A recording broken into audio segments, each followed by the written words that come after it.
तारा रानी की कथा। राजा स्पर्श माँ भगवती के पुजारी थे और रात दिन महामाई की पूजा किया करते थे। माँ ने भी उन्हें राजपाट, धन दौलत, ऐशो आराम के सभी साधन दिए थे। कमी थी तो सिर्फ यह कि उनके घर में कोई संतान नहीं थी। यह गम उन्हें दिन रात सताया था। वो माँ से यही प्रार्थना करते थे कि माँ उन्हें एक लाल बख्श दे ताकि वे भी संतान का सुख भोग सके, उनके पीछे भी उनका नाम लेने वाला हो, उनका वंश चलता रहे। माँ ने उसकी पुकार सुन ली। एक दिन माँ ने आकर राजा को स्वप्न में दर्शन दिए और कहा कि उसकी तेरी भक्ति से बहुत प्रसन्न है। उन्होंने राजा को 2 पुत्रियां प्राप्त होने का वरदान दिया। कुछ समय के बाद राजा के घर में एक कन्या ने जन्म लिया। राजा ने अपने राज दरबारियों को बुलाया, पंडितों व ज्योतिषियों को बुलाया और बच्ची की जन्म कुंडली तैयार करने का आदेश दिया।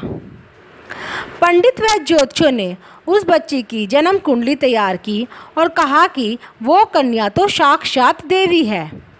यह कन्या जहाँ भी कदम रखेगी वहाँ खुशियाँ ही खुशियाँ होगी। कन्या भी भगवती की पुजारिन होगी। उस कन्या का नाम तारा रखा गया। थोड़े समय बाद राजा के घर वरदान के अनुसार एक और कन्या ने जन्म लिया। मंगलवार का दिन था। पंडितों और ज्योतिषियों ने जब जन्म कुंडली तैयार की तो उदास हो गए। राजा ने उदासी का कारण पूछा तो वे कहने लगे कि वह कन्या राजा के लिए शुभ नहीं है। राजा ने उदास होकर ज्योतिषी से पूछा कि उन्होंने ऐसे कौन से बुरे कर्म किए हैं कि इस कन्या ने उनके घर में जन्म लिया। उस समय ज्योतिषियों ने ज्योतिष से अनुमान लगाकर बताया कि वे दोनों कन्याएं जिन्होंने उनके घर में जन्म लिया था, पूर्व जन्म में देवराज इंद्र के दरबार की अप्सराएं थी। उन्होंने सोचा कि वे भी मृत्यु लोक में भ्रमण करें तथा देखें कि मृत्यु लोक में लोग किस तरह रहते हैं। दोनों ने मृत्यु लोक पर आकर एकादशी का व्रत रखा। बड़ी बहन का नाम तारा था तथा छोटी बहन का नाम रुकमन। बड़ी बहन तारा ने अपनी छोटी बहन से कहा कि रुकमन, आज एकादशी का व्रत है, हम लोगों ने आज भोजन नहीं करना। अतः वो बाजार जाकर फल कुछ ले आए। रुकमन बाजार फल लेने के लिए गई। वहाँ उसने मछली के पकोड़े बनते देखे। उसने अपने पैसों के तो पकोड़े खा लिए तथा तारा के लिए फल लाकर वापस आ गई। फल उसने तारा को दे दिए। तारा के पूछने पर उसने बताया कि उसने मछली के पकोड़े खा लिए हैं। तारा ने उसको एकादशी के दिन मांस खाने के कारण श्राप दिया कि वो निम्न योनियों में गिरे, छिपकली बनकर सारी उम्र ही कीड़े मकोड़े खाती रहे। उसी देश में एक ऋषि गुरु गोरख अपने शिष्यों के साथ रहते थे।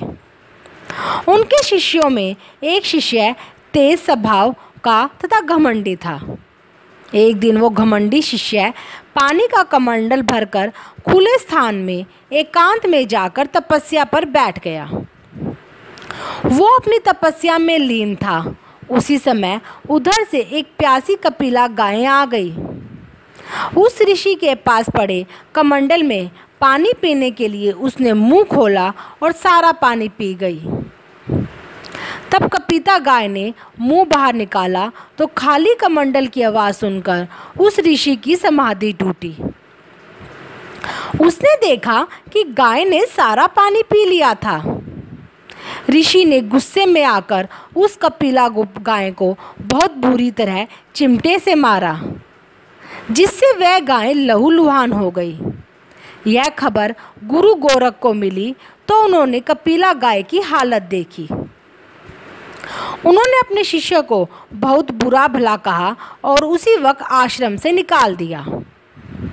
गुरु गोरख ने गौ माता पर किए गए पाप से छुटकारा पाने के लिए कुछ समय बाद एक यज्ञ रचाया।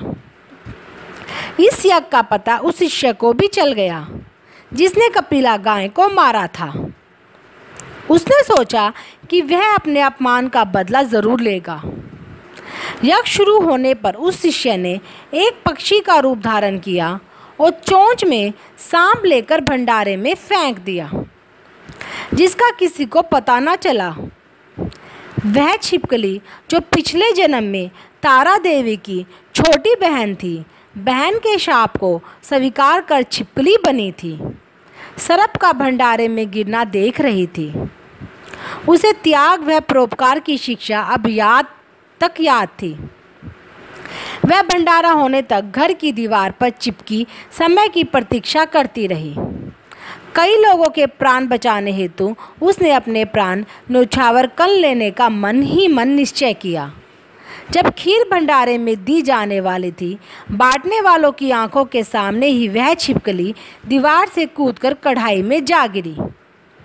लोग छिपकली को बुरा भला कहते हुए खीर की कढ़ाई को खाली करने लगे तो उन्होंने उसमें मरे हुए सांप को देखा। तब सबको जाकर मालूम हुआ कि छिपकली ने अपने प्राण देकर उन सबके प्राणों की रक्षा की थी। उपस्थिति सभी सज्जनों और देवताओं ने उस छिपकली के लिए प्रार्थना की कि उसे सब योनियों में उत्तम मनुष्य जन्म प्राप्त हो, अतः अंत में वह मोक्ष को प्राप्त करे। तीसरे जन्म में वह छिपकली राजा स्पर्श के घर कन्या के रूप में जन्मी। दूसरी बहन तारा देवी ने फिर मनुष्य जन्म लेकर तारामती नाम से अयोध्या के प्रतापी राजा हरिश्चंद्र के साथ विवाह किया। राजा स्पर्श ने ज्योतिषियों से कन्या की कुंडली बनवाई। ज्योतिषियों ने राजा को बताया कि कन्या आपके लिए हानिकारक सिद्ध होगी, शगुन ठीक नहीं है, अतः वे उसे मरवा दें। राजा बोले कि लड़की को मारने का पाप बहुत बड़ा है, वे उस पाप का भागी नहीं बन सकते। जब ज्योतिषियों ने विचार करके राय दी कि राजा उसे एक लकड़ी के संदूक में बंद करके ऊपर से सोने चांदी आदि जड़वा दे और फिर उस संदूक के भीतर लड़की को बंद करके नदी में प्रवाहित कर दे। सोने चांदी से जड़ा हुआ संदूक अवश्य ही कोई लालच में आकर निकाल लेगा और राजा को कन्यावध का पाप भी नहीं लगेगा। ऐसा ही किया गया और नदी में बहता हुआ संदूक काशी के समीप एक भंगी को दिखाई दिया तो वह संदूक को नदी से बाहर निकाल लाया। उसने जब संदूक खोला तो सोने चांदी के अतिरिक्त अत्यंत रूपवान कन्या दिखाई दी। उस भंगी के कोई संतान नहीं थी।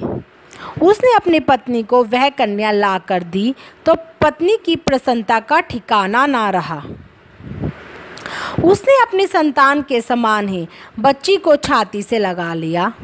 भगवती की कृपा से उसने स्तनों से दूध उतर आया। पति पत्नी दोनों ने प्रेम से कन्या का नाम रुक्को रख दिया।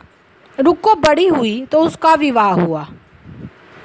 रुक्को की सास महाराज हरिश्चंद्र के घर सफाई आदि का काम करने जाया करती थी। एक दिन वह बीमार पड़ गई तो रुक्को महाराज हरिश्चंद्र के घर काम करने के लिए पहुंच गई। महाराज की पत्नी तारामती ने जब रुक्को को देखा तो वह अपने पूर्व जन्म के पुण्य से उसे पहचान गई। तारामती ने रुक्को से कहा कि वो उसके पास आकर बैठे।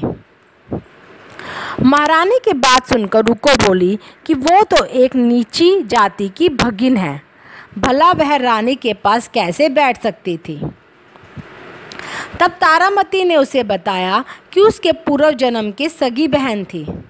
एकादशी का व्रत खंडित करने के कारण उसे छिपकली की योनि में जाना पड़ा। जो होना था वो तो हो चुका है।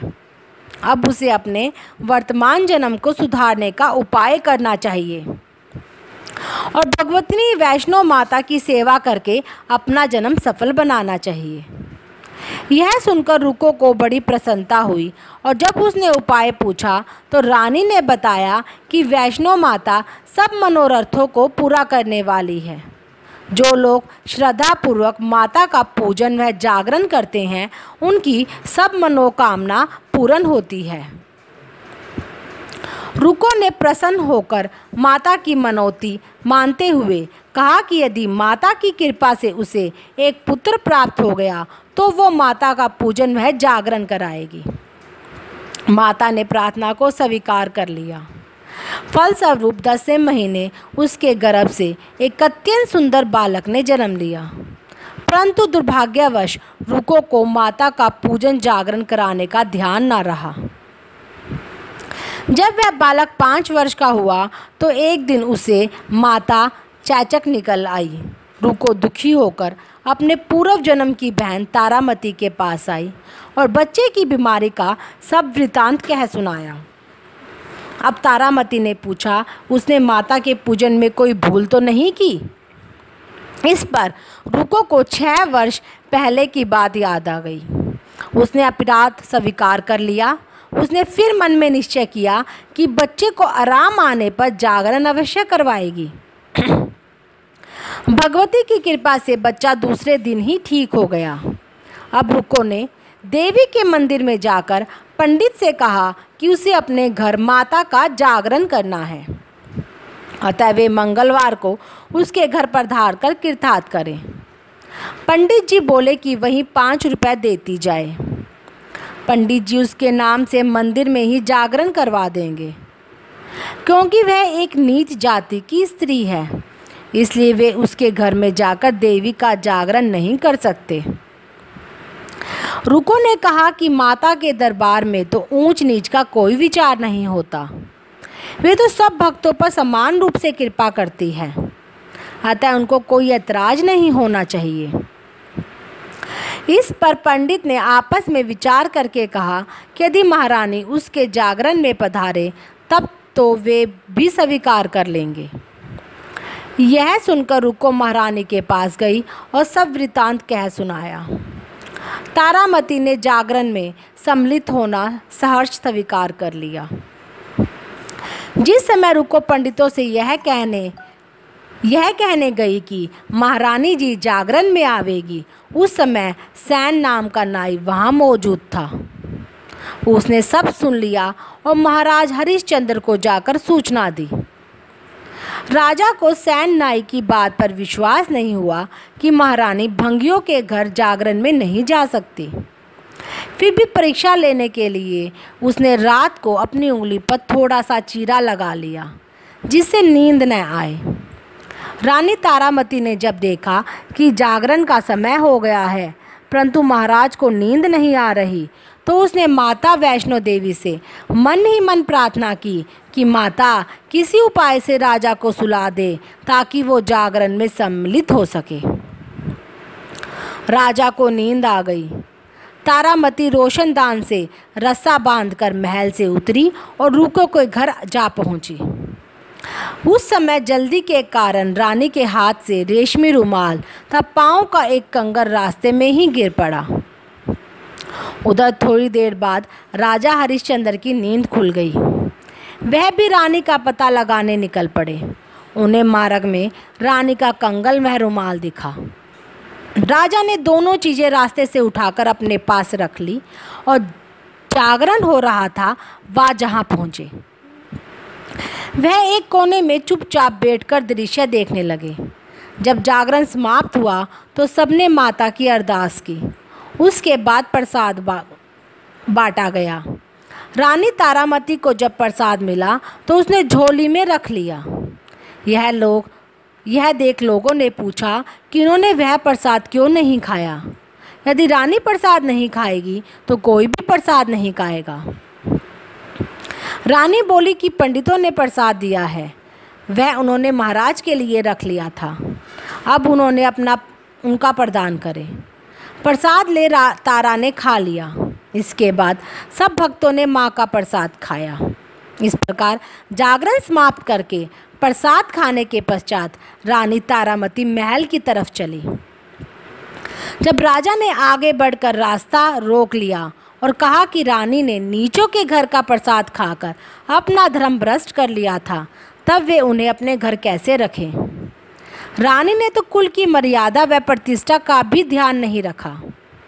जो प्रसाद वे अपनी झोली में राजा के लिए लाई थी, क्या उसे खिलाकर वे राजा को भी अपवित्र करना चाहती थी? ऐसा कहते हुए जब राजा ने झोली की ओर देखा तो भगवती की कृपा से प्रसाद के स्थान पर उसमें चंपा, गुलाब, गेंदे के फूल, कच्चे चावल और सुपारियां दिखाई दी। यह चमत्कार देख राजा आश्चर्यचकित रह गया। राजा हरिश्चंद्र रानी तारा को साथ ले महल लौट आए। वहीं रानी ने ज्वाला मैया की शक्ति से बिना माचिस या चम्मक पत्थर की सहायता से राजा को अग्नि प्रज्वलित करके दिखाई, जिसे देखकर राजा का आश्चर्य और बढ़ गया। रानी बलि की प्रत्यक्ष दर्शन करने के लिए बहुत बड़ा त्याग होना चाहिए। यदि आप अपने पुत्र रोहितवंश की बलि दे सकें तो आपको दुर्गा देवी के प्रत्यक्ष दर्शन हो जाएंगे। राजा के मन में तो देवी के दर्शन की लगन हो गई। राजा ने पुत्र मोह त्याग कर रोहिताशव का शीर देवी को अर्पण कर दिया। ऐसी सच्ची श्रद्धा एवं विश्वास देख दुर्गा माता सिंह पर सवार होकर उसी समय प्रकट हो गई और राजा हरिश्चंद्र दर्शन करके कृतार्थ हो गए। मरा हुआ पुत्र भी जीवित हो गया। चमत्कार देख राजा हरिश्चंद्र गदगद हो गए। उन्होंने विधि पूर्वक माता का पूजन करके अपराधों की क्षमा मांगी। सुखी रहने का आशीर्वाद देख माता अंतर्ध्यान हो गई। राजा ने तारा रानी की भक्ति की प्रशंसा करते हुए कहा कि वे रानी के आचरण से अति प्रसन्न हैं। उन्हें धन्य भाग जो वे उसे पत्नी रूप में प्राप्त हुई। आयु प्रतन सुख भोगने के पश्चात राजा हरिश्चंद्र, रानी तारा एवं रुक्मन भगनी तीनों ही मनुष्य योनि से छूटकर देवलोक को प्राप्त हुए। माता के जागरण में तारा रानी की कथा को जो मनुष्य भक्ति पूर्वक पढ़ता या सुनता है, उसकी सभी मनोकामनाएं पूर्ण होती हैं, सुख समृद्धि बढ़ती है, शत्रुओं का नाश होता है। इस कथा के बिना माता का जागरण पूरा नहीं माना जाता।